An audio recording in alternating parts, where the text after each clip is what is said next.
Bonjour, Gikendaasowin. Welcome to the Red Lake Nation College Gikendaasowin podcast, a Red Lake Nation College community space to discuss topics on culture and language, history, student spotlights, and more. In the studio today, we have Red Lake Nation College Ojibwemowin language and culture instructor Gikendaasowin Bratvold, speaking with traditional elder Ron Kingbird on November 17th, 2022. Red Lake Nation College would like to thank the National Endowment for the Humanities for their generous support in the creation of this podcast. Miigwech. How bonjour, Gikendaasowin, Lucas Bratvold, Indigenous Cause, instructor at Red Lake Nation College. I'm here today with my father-in-law. Would you like to introduce yourself? Bonjour, and Dinaway Maganak, all my relatives, Wabshkibanes, Indigenous Cause, Megazine to them. So I recently offered you a SEMA, asked if you could do an episode for the podcast, and the idea that I had was to get some information out to the community on some of the songs in the community, maybe some talk about the drum. So how long have you been singing and on the drum? How'd you get your start with that? Well, it's kind of a long story, actually. When I was a little boy, I used to travel with my dad all over, and some of the first drums I heard were like individual hand drums, because he used to take me to see medicine people, and when I was there, they'd be singing on medicine drums, small hand drums, and that's where I first heard a lot of the singing. And but then we went to powwows, and as a little boy, I started hearing the drums and listened to the singing. Ever since I was a little boy, I guess I was kind of born into it. When did you get into powwows yourself then as a singer? Not until later in life. Me and a group of young guys, just guys around by my age, I was in my 20s maybe, and hey, you want to go sing someplace? And so we went to a friend's garage, and someone had a drum, and we just started singing. Next thing you know, more people came to sing, so there was like 10, 12 of us singing on a drum, and then we decided to take it on the road. But initially we started our singing, I think in 90s, or early 90s in Leech Lake. We were looking for a place to sing, and someone on our drum knew someone that worked at the Gikendaasowin school in Leech Lake. So we asked if we could use their drum in the evening, so their gymnasium, so we could drum. And so we started drumming there and practicing. We told them we just wanted to practice, and we were practicing.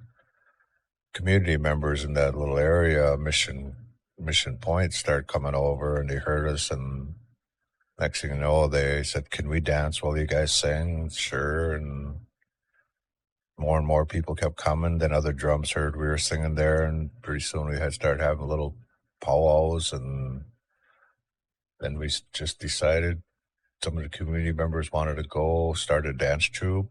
I think it was initially one of the first dance troupes around the area in northern Minnesota. And so we took it on the road all over the place, Canada. Took young people, adults, just to be a group of us going in bands, going to powwows all over and singing and dancing. And it's kind of how I got into the powwow scene. Was anybody in your initial group there pretty knowledgeable, or did you have a mentor or anything like that?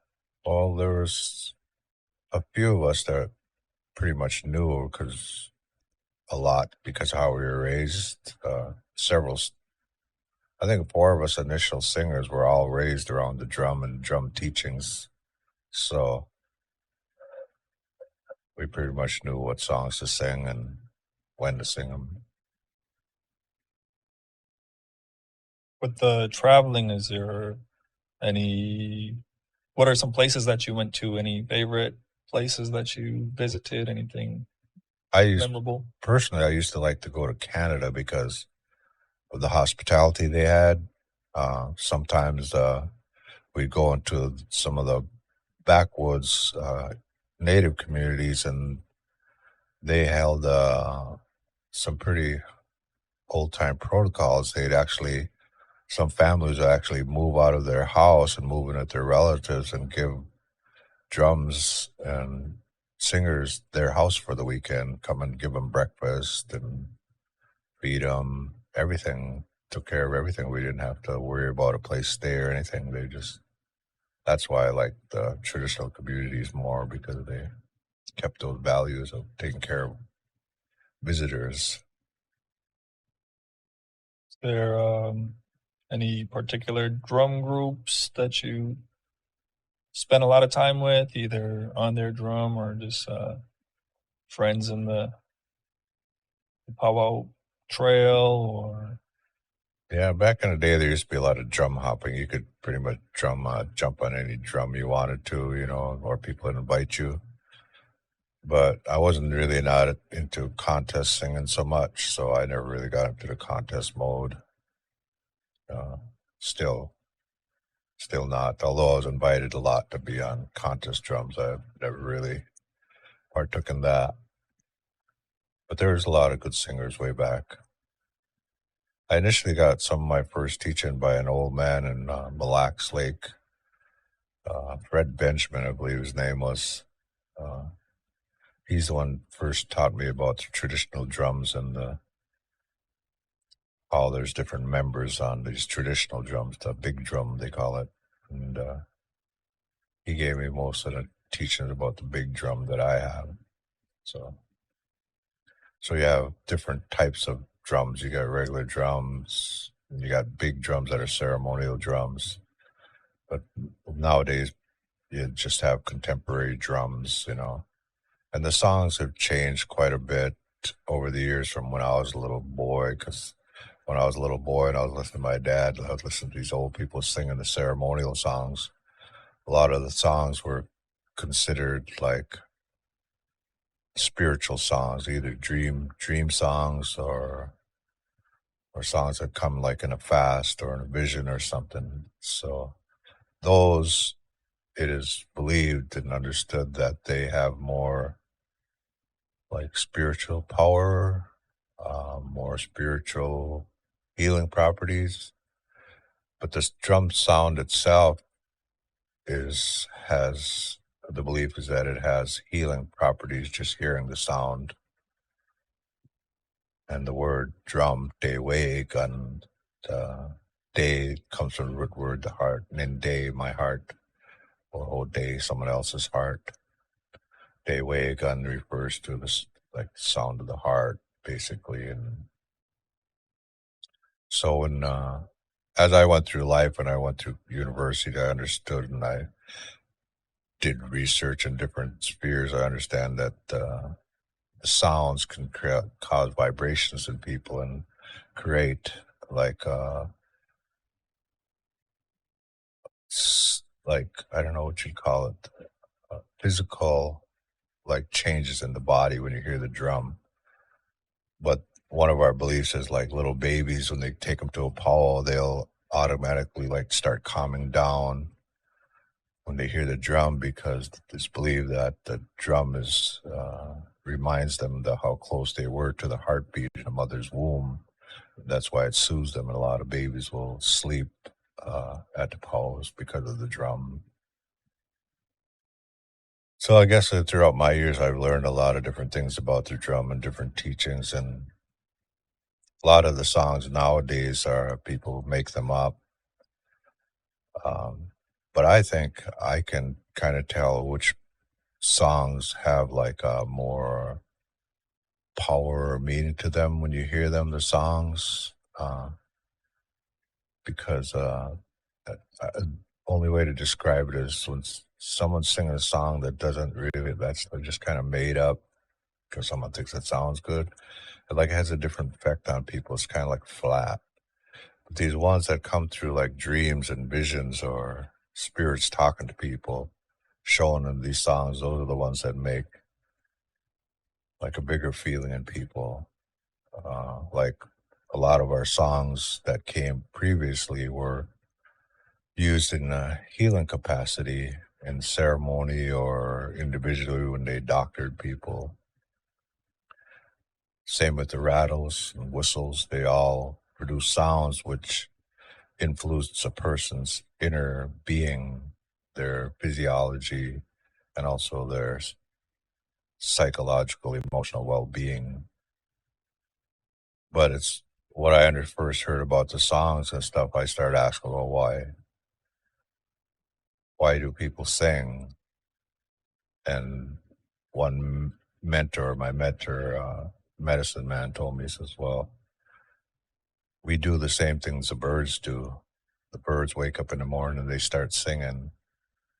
Like our songs, a lot of them don't have words, but they just have melodies like the birds.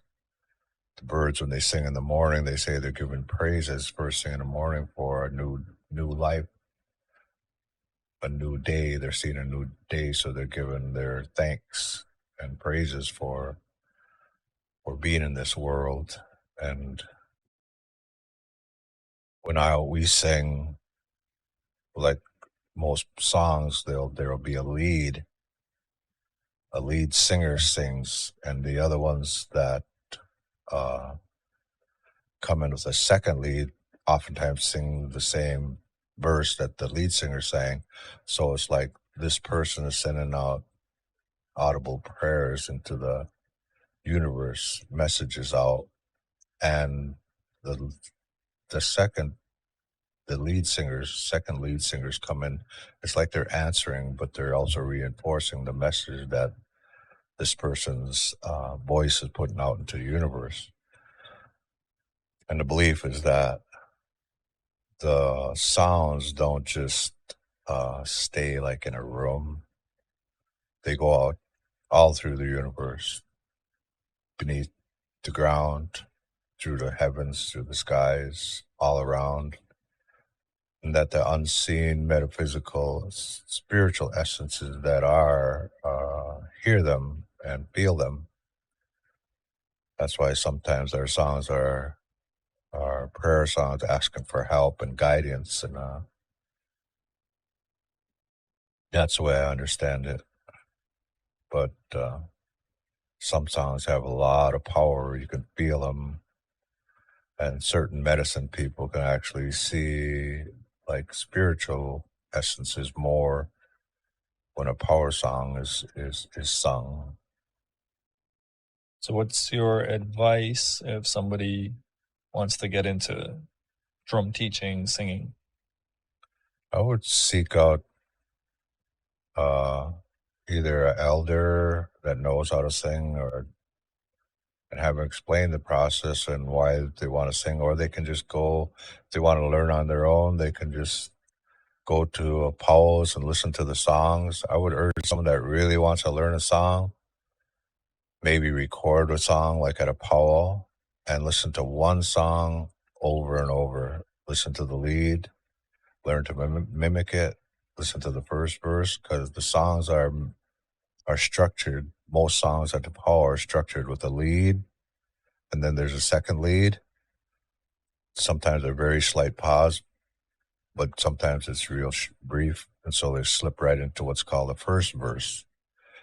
And all the singers sing simultaneously in the first verse, and then there's a pause in between the first verse and second verse. And so oftentimes they will repeat in the second verse exactly what was sang in the first verse. But sometimes in some of the songs, there's words in the second verse that sound similar to the melody in the first verse. Then there's a pause, not often a pause, but that's when that's called that, from a lead to second lead to first verse and the second verse is called a push-up. That's what we refer to it as, a push-up. And then the lead singer starts again. Maybe it's a different lead singer, but he sings the same kind of lead that the other person sang before them. And that's starting into the second verse or second push-up. So then the lead singer sings, people answer him, sing what he sings, go into a first verse, slight pause, second verse. That's 2 push-ups. Most songs are composed of 4 push-ups at a minimum. And so sometimes when singing, you sing 4, 6, or 8 push-ups. Sometimes Pauls nowadays will tell you only sing 4 push-ups, because they're on the time thing now, so time constraints. Whereas years ago, a drum wanted to sing, they could sing, as long as people dance. Sometimes, I remember when we sang in Red Lake here one time, we sang 6 push-ups, and then we stopped the song, but then there's a thing called a tail where you do an extra 2 a little tail, that's like a second verse, but then you might go on and sing another push-up. So in Red Lake we sang like 6. It was either 6 or 8 push-ups, and then we were about to quit. We put a tail on it. No, we put 6 push-ups. So we did. Then we put two push-ups with a tail, and then a whistle man came in. A whistle man came, blew his eagle whistle. When a eagle whistle blower blows on the drum, the lead singer knows that you need to sing 4 more push-ups.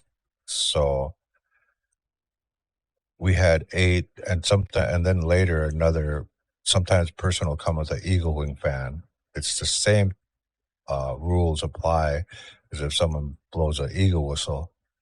Someone blows an eagle whistle, the drum is supposed to do 4 push-ups. If a person with a fan brings a fan to your drum, fans your drum, you go another 4 push-ups. In that song, not only do we sing 6 push-ups, then a tail, then 2 push-ups, then the eagle fans and whistles came in, and so there's 8 different times people came in. So that song lasted about 45, 50 minutes. But we had 500-600 dancers dancing. So myself, talking with you other times, I know that you seem to really have a lot of knowledge on specific songs, like where they came from, what they're about, and reasons for the song, like the backstory to the song, I guess. And we previously discussed if you could, I guess, show us an example of that.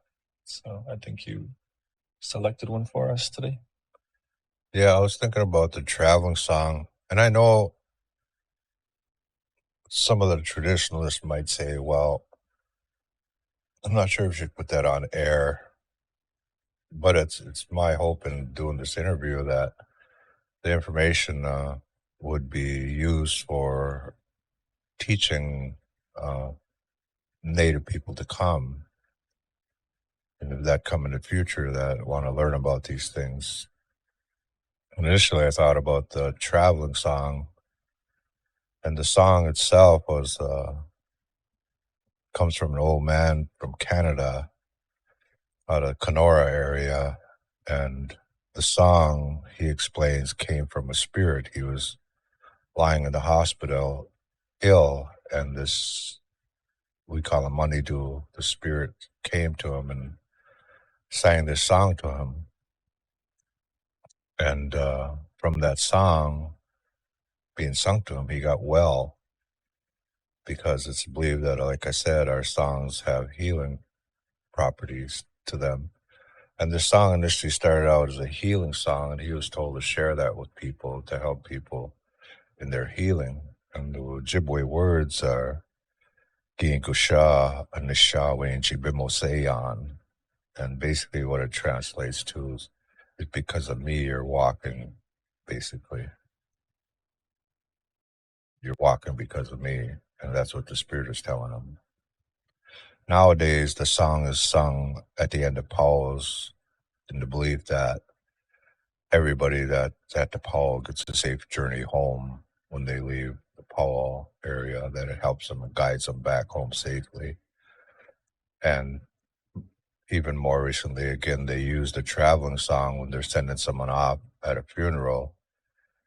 to help guide them safely to their journey to the afterlife, to the spirit world where all their relatives went on before them. And so that's why it's sung nowadays a lot of times at the end of a powwow, closing of a powwow, or at the end of a funeral, just before they intern the individual. But Alex Skeed is a powerful medicine person out of Canada. And Alex Skeed was the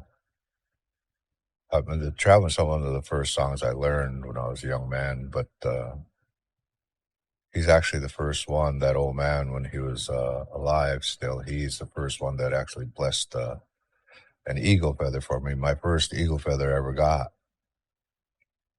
I found this eagle feather, and he was at the powwow doing the invocation, and I went past some tobacco, and I didn't know he was going to do it, but I gave him tobacco, and he said, get a little gift. And so I went to a concession, got a little gift. He said, then come out here. Then I went out there. He actually stopped the whole powwow and had me dance with that eagle feather. He prayed for it, blessing it right in the powwow.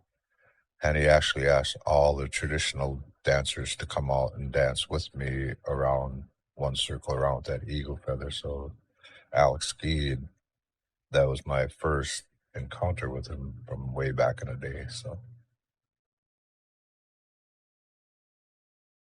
So if you want me to share that song, I could probably share the song. And the listeners, I may sing high pitched, I might not. But the important part is you listen to the lead. I may or may not sing the second lead. I might just go sing one lead and just go into the first verse with a melody. But the second part will be words, what I just described. So that would be my way of helping the Shinabig, carry on a tradition of sorts, I suppose.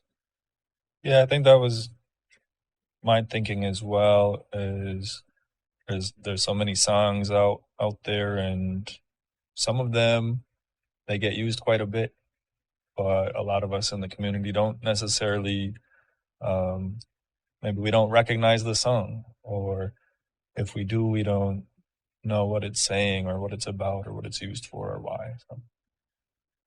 So that'd be nice. I'm going to be using my medicine drum for this sharing. Grab this drum. Sure. Okay. The drum I'm singing on is called Ananda,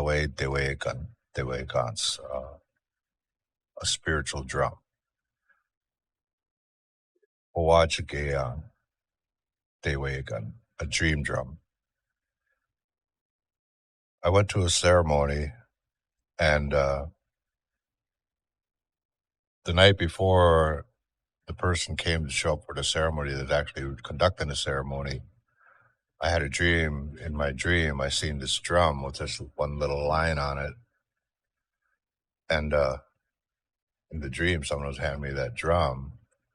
So in the ceremony, I wanted to ask the ceremony guy why I seen the drum.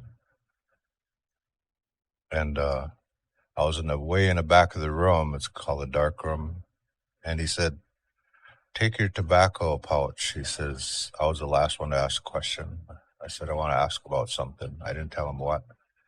I said, I have a question. He says, in order for you to answer the question, he said, and there's a pitch black room, from where you're sitting, you have to throw your tobacco pouch at me, and it has to land right by my pipe on my altar. And it was pitch black. And I was like, okay. And he says, whenever you're ready, just toss it, but it's got to land by my pipe. So I just tossed it in the air and went all the way across the room and landed apparently right on his altar, right by his pipe. He said, come in front. Come to in front of my altar. I crawled through people. I went to the front of the ceremony. He said, the grandfathers have an answer for your question already, he said. And he said, put your hands out. I put my hands out. And I didn't tell him about it. I put my hands out, he says, reach forward right over my altar, he says, and feel, grab this, he says. And I reached out and I could feel this drum.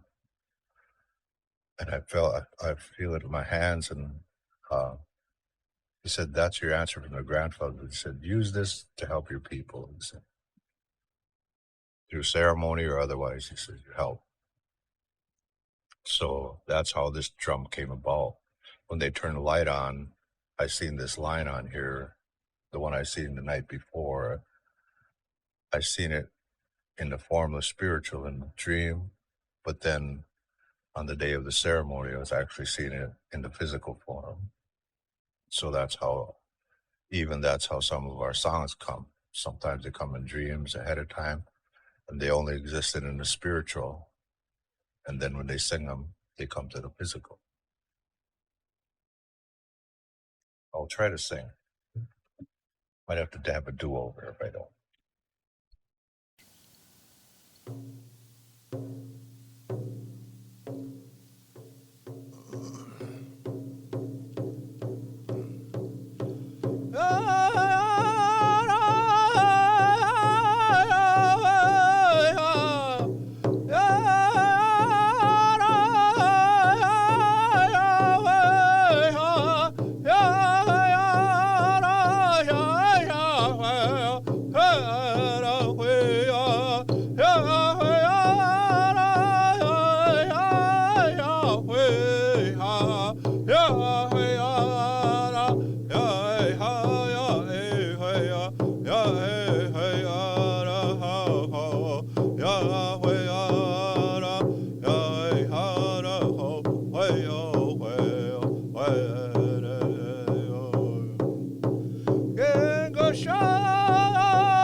I only sang 2 push-ups for the occasion. Ordinarily, that song was 4 push-ups. Anything else you wanted to add? If you sing with a good heart, you'll sound better. Don't fear when you sing. Just sing and trust in that you're being heard. And if your purpose is good, then you'll be taken care of. But singing can help heal a nation, an individual, and yourself.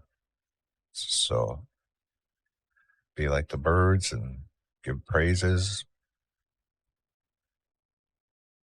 Language. If you are hearing this message, you've listened to the entire episode, and for that, we want to thank you from the bottom of our hearts. We hope you enjoyed this week's episode. A special Chi-Miigwech to the following for their efforts in the creation of this Red Lake Nation College Gikendaasowin podcast episode. Opening and closing music by Red Lake Nation College Director of Equity, Cultural Education, and Archives, Floyd Buck Jourdain. Opening introduction and closing by Red Lake Nation College student Nenokazi Rebecca Peterson. Host for this episode, Red Lake Nation College Ojibwemowin language and culture instructor Gagage Anaquad Lucas Bratvold. Our guest today, traditional elder Ron Kingbird. Production by Red Lake Nation College IT Director Josh Nelson and Nenokazi Rebecca Peterson. And we'd like to extend a special thanks to the National Endowment for the Humanities for their generous support. Gigawabamin Minowa.